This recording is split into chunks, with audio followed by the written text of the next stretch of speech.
if this is the place where stolen goods from in and around the Bay Area come, that's kind of messed up.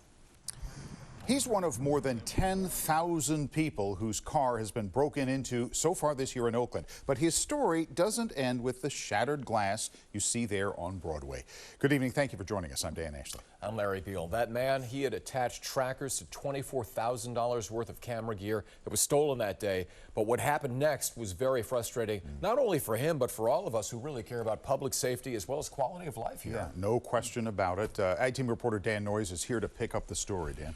Well, Larry and Dan, through an app on his phone, he watches his gear go across the bridge into San Francisco to what an officer called a known fencing operation. If it's a known fencing operation, why haven't they shut it down? This couldn't have come at a worse time for Justin Shuck. He was rebuilding his life after losing everything, including his successful advertising agency, because of a substance abuse issue. 4 years of clean living later, he bought camera gear, enrolled in the master's film program at SF State, and started taking video production jobs, including one in Oakland 2 weeks ago. I'd just been driving through downtown and I was like, isn't Oakland beautiful? Like, I love Oakland. Justin thought he had done enough to hide the gear in the trunk of his rented Tesla while he had lunch on Broadway, just across from the YMCA. But he came out to find this. Windows shattered, his camera, lenses, and drone gone. Justin had just bought the gear and hadn't had time to insure it. I literally felt like the pit of my stomach drop. I knew that the equipment wasn't insured. And so to have it gone so soon after buying it, just was devastating. Usually in these cases, it's smash, grab, and gone. You have little chance of retrieving your property. But Justin had hidden tracking devices inside his gear cases. And on a phone app, he watched the criminals travel from Oakland into San Francisco. You know, it was on Post Street, right? And it's literally moving. He's on the phone with a San Francisco police officer when he sees his camera gear arrive at this location in the 300 block of Leavenworth. And he goes, oh yeah, that's a known major fencing operation. Everybody in the Bay Area knows that they can bring their stolen goods and offload them there. Think about that.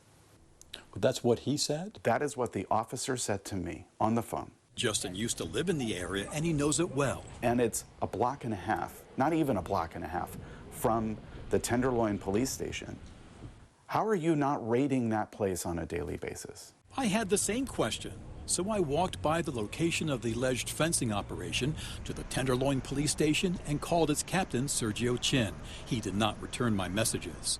I reached an SFPD spokesperson who would not comment on the Leavenworth site, but emailed, at this time we cannot disclose any information on the location you referred to based on possible ongoing investigations. I also checked with the supervisor for this district, Dean Preston, not only about the possible fencing operation, but also about this mess that has taken over part of the street and sidewalk. He said he didn't have time for an interview, but texted, our office has repeatedly engaged departments about the various challenges on the 300 block of Leavenworth, and our understanding is that this block is part of a joint field operation that includes various departments and the SFPD. The city has made no noticeable progress. Just yesterday, Preston chaired a committee about the car break-ins and updated an anti-fencing reward program set up by Mayor Breed 2 years ago. It offers up to $100,000 for information leading to an arrest of those dealing in stolen goods. Preston said no money ever has been paid out as part of the rewards program. But it's also, I think, important to circle back and look at what's working, what isn't. Frustrating times for Justin Shuck, someone who lived in Oakland and now calls San Francisco home. I mean, I honestly think it's time for new leadership at every level, because this has gone on long enough. And I'm sick and tired. I'm sick and tired. This incident might have been recorded on the YMCA surveillance cameras, and Justin asked them and the police to save it. I started asking questions about it, and today the YMCA reported that the video has been recorded over, even though we asked. They didn't save it in time. That's it. Larry, Dan. That's incredible. And it's so wild that everybody knows it's this open market for selling this stuff, and Exactly. it still operates.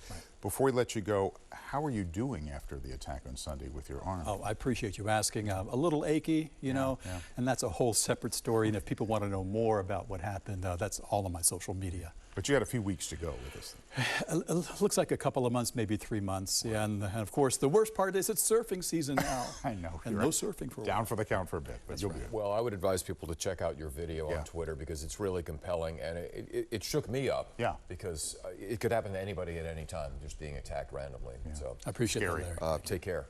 Thanks, Dan.